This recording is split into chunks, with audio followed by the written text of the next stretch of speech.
We had some great upsets yesterday, which will lead into the top 25 for week 13 of college football.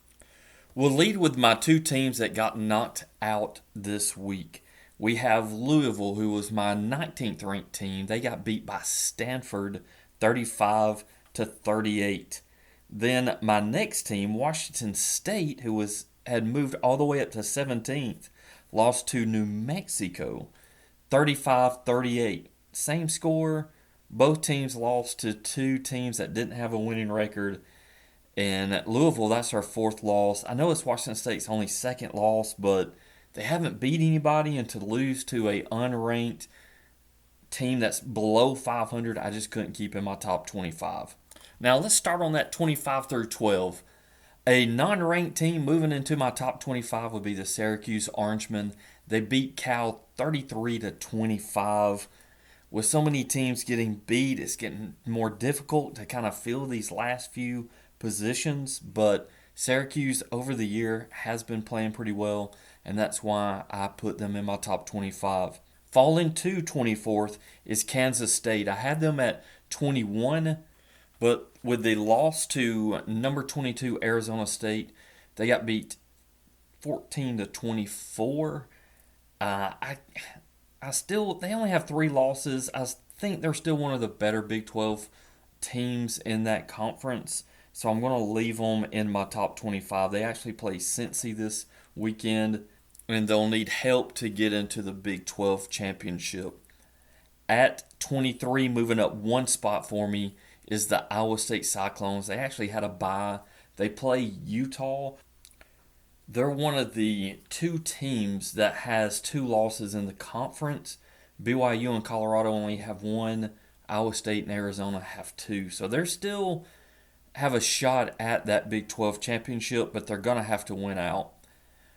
Moving up to 22, another team that I did not have ranked, and that would be Tulane. They beat Navy 35 to nothing. They actually have a bye this week. With that win, they locked in a championship spot for the American Conference. They will play Army because Army has no losses in the conference, and neither one of them will lose more than one conference game, and everybody else has two or more. Going to 21st rank is UNLV. They were 25th last week. They beat San Diego State 41 to 20. They play San Jose State Friday. San Jose State hung with Boise State for a while, but they just couldn't keep moving the ball, and Boise State just kept running the ball, and they couldn't stop them. Moving up to 20th from my 23rd is South Carolina. They beat Missouri 34 to 30. They actually scored with 15 seconds left to win that game and to stay in the top 25. They have no shot at the SEC conference game, but they're putting themselves in a position for a good bowl game. They play Wofford this week. A lot of SEC teams are playing one more cupcake team. At 19, I have Clemson. They fell 4 spots. Clemson, I just can't figure out. They did beat Pittsburgh 24 to 20. Clemson they struggle against teams. I thought they should have beat Pittsburgh by more than what they did. But I'm going to leave them at 19. They still have a shot at the ACC championship, but they'll still need help. Moving on to number 18 is Arizona State. They move up 4 spots for beating 21 Kansas State 24 to 14. They have a huge game with BYU this weekend. If they win that game, they have a really good shot at making the Big 12 championship. Because at this point, BYU, Colorado, Arizona State, Iowa State, they're going to have to win their conference to get into the playoff. Because I don't see how they're going to get ranked high enough to get in unless some of these other teams lose a few more games. But there's only 2 games left, and Colorado could still sneak in. But if they go into the championship game and lose, how are the board going to look at that? We don't know yet. Moving to 17th is Texas A&M. They didn't play this weekend. They had a bye. They move up 3 spots just because of some of the other losses. They play Auburn this week. Staying at 16 is Army. They had a bye this week too. Their big game is this weekend as well. They'll play Notre Dame at 7:30 Saturday night. On to 15th. Colorado keeps moving up the board. They were 18th last week. They beat Utah 49-24. Colorado's starting to look really good. It's the Travis Hunter show, and I love it. He stroked the pose yesterday for the Heisman, and I definitely think he should win it. And I've been saying that. I felt like I was one of the first ones. If you go back when I started doing my Heisman Watch, I was one of the first ones to actually say that. Even with his 1 or 2 games with injuries, I still think he's the best kid in college football right now. Staying ranked 14th would be Boise State. They beat San Jose State 42-21. They play Wyoming this week. I'm telling you, man. I've said this every week for 3 weeks. They're gonna have to slow down the use of Genty if they have a shot at winning and getting that bye for, or not bye, or the automatic bid for a non-power of 4 team. I don't know how good they are. Now BYU got upset. I'm just not sure. Because people can just load the box up with Genty and they'll have to pass, and I don't think they can do it. Staying at 13 is Miami Hurricanes. They had a bye this week. They play Wake Forest this weekend. I didn't have them moving just because they didn't play or do anything. Falling all the way to 12 is Tennessee. Their loss to Georgia, the 17-31 loss, was pretty tough for me to keep them in the playoff because their only top 25 wins, they do have 3. Their first one was NC State when they beat them 51-10. But NC State is just a 5-5 team right now. Then they beat number 15 Oklahoma 25-15. And Oklahoma is also 5-5.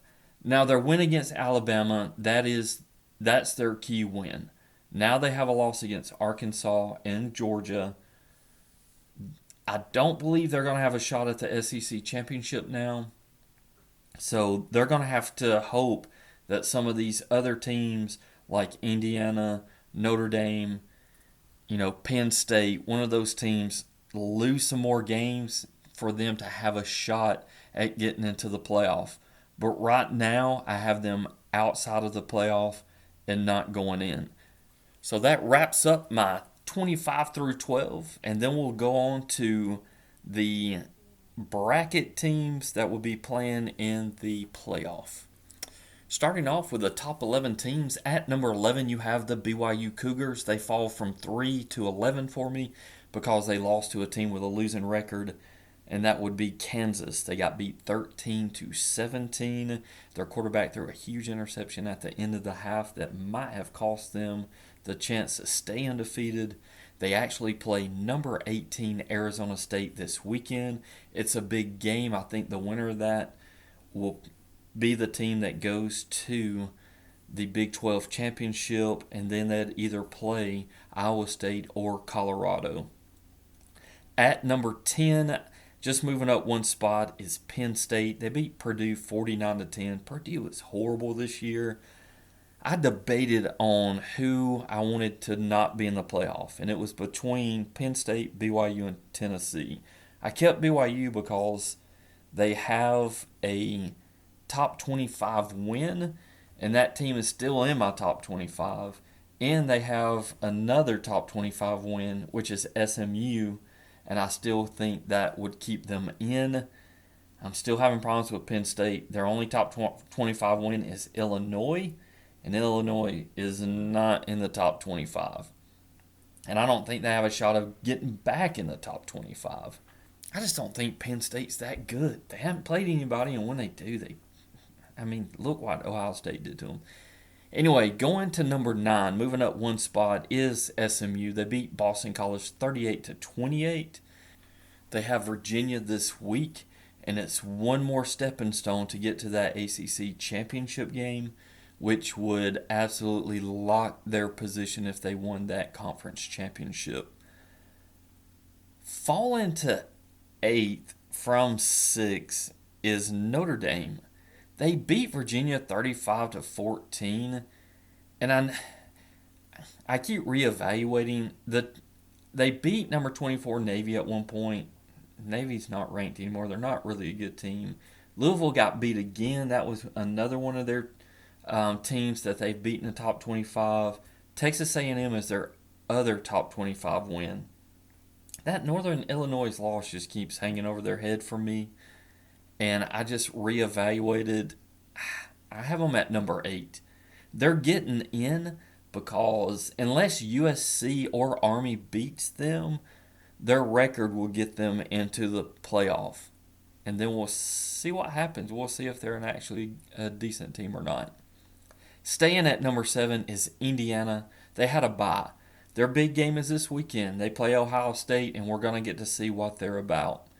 Falling to 6th is Texas. I had them at number 2 last week, but they barely beat Arkansas 20-10. So I like to keep this kind of fluid, and they're just not looking good. All of their top 25 wins, none of them are in the top 25. Michigan, Oklahoma, Vandy. Their big game was Georgia, and we know they lost by 15-30. They got beat by 15 points.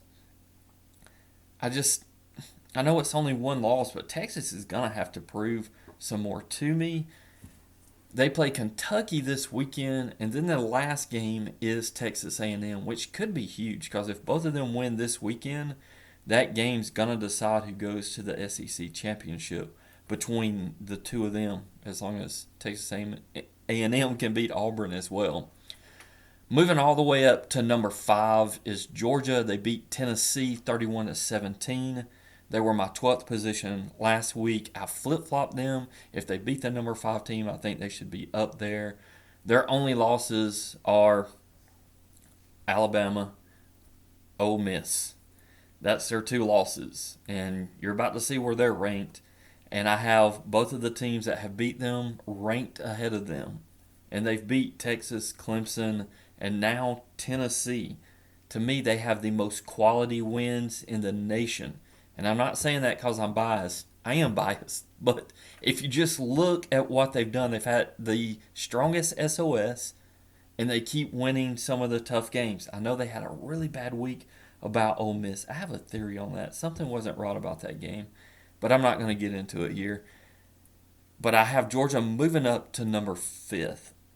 At number 4, moving up 9, I know they had a bye, but now with how things are shaking out, I have Alabama at number 4. If the committee is going to show some bias, I am too, because I think the SEC is the best conference. They play Oklahoma this weekend. They still have 2 top 25 wins. The big one against Georgia, the one against Missouri. The one against Missouri is going to be falling off now. And then their 2 losses is to Tennessee and Vandy, which could hurt them down the road if they can't get into the SEC championship. At number 3, moving up one spot, I have Ohio State. They beat Northwestern 31-7. As I said earlier, their big game this weekend against Indiana. They have the only top 25 win they have is Penn State, which to me that's not a big top 25 win. I still think Ohio State is a good football team and should be in the playoff, but their schedule doesn't help them whatsoever. But they did lose to the number 1 team by 1 point, and they're probably going to get to play them again because who's going to... I don't think Indiana's going to beat them this weekend. I'm going to talk about that more later. Moving up to number 2, it's going to probably mess around with some people on this, but I put Ole Miss at number 2. As well as they played Georgia, as well as Georgia played last night, they have only 2 losses to Kentucky and LSU, which is not looking good right now. But I think Ole Miss is watching that defense play against Georgia. They look so good. I'm going to put them at number 2 right now. Will they stay at number 2? Probably not, but they could. They play Florida this weekend, and watch out. Don't overlook Florida. Lagway's playing really well. The defense has been really stout. If Napier just would have went for two against Tennessee, they might already have a winning record right now, but they did not. But I like Ole Miss in that defense and what Jackson Dart can do for that offense. That's why I moved them up. And still at number one is your Oregon Ducks. They barely beat Wisconsin 16-13. Here's the thing for me in Oregon. There's only two undefeated teams left in the nation that's ranked in the top 25. And that is Indiana and Oregon. Look at Indiana's strength of schedule. They have no top 25 wins, but they do play Ohio State this weekend. Oregon has a big win against Ohio State. They did beat Illinois, and they did beat Boise State. And any team that can remain undefeated in any conference is impressive. That's why they remain at number one. They have a bye this coming week, and then their last game is against Washington, which that's a big rivalry game for them, so they can't afford to lose to Washington because Penn State and Ohio State only have one loss. Indiana is still undefeated.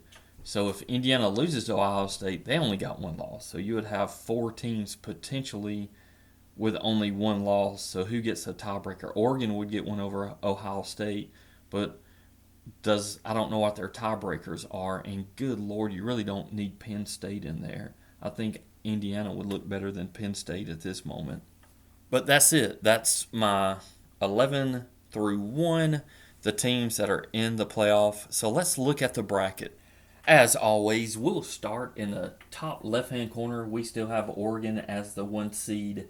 Then we'd have the 8 seed Texas playing the 9 seed Indiana. And then the 12 seed would be Boise State playing the 5 seed Ohio State. And now BYU gets the 4 seed because they would be the lowest ranked champion. Moving up to the top right-hand corner, you'd have SMU as the ACC champion. Then you would have Penn State traveling to Tuscaloosa to play Alabama. And then you would have Notre Dame traveling to Athens to play Georgia. And now the 2 seed is owned by Ole Miss.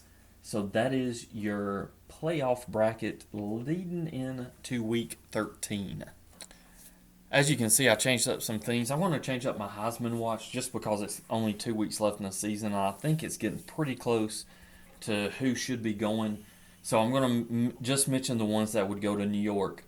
At number 3, no changes again this week. I still have Cam Ward at number 3, and then Ashton Genty at number 2, which would still leave my winner as Travis Hunter. I want to have some fun and do some Week 13 guesses this week. So I want to pick 4 top 25 games that I think would be pretty close and fun to watch. I'm going to start with the number 16 Army versus 8 Notre Dame. I'm actually going to have Notre Dame winning that game 30-17. I'm not sure Army's ready yet, but Notre Dame did lose to Northern Illinois, so any given Saturday.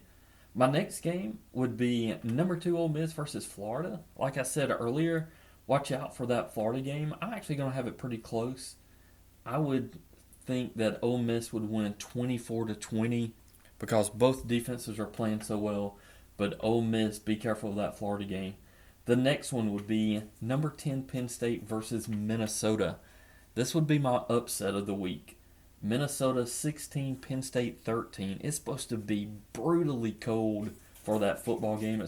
The high is 33 that day, and it's a 3:30 game. So when it starts getting dark, it's going to get pretty chilly, and I think that's going to bode well for Minnesota, and they're going to be able to pull a huge upset. My last one is the game of the week. It would be Ohio State versus Indiana, and it's going to be a close one. It's going to be cold there as well, but they play at noon. And I have Ohio State pulling barely by Indiana 25-21. And hopefully All these games are as close as I pick, except for Notre Dame. Maybe they'll keep it close and Notre Dame just scores pretty late. But those would be my guesses for the week. As always, thank you for listening to Spider Red. That's all I have this week. Have a great week. Later.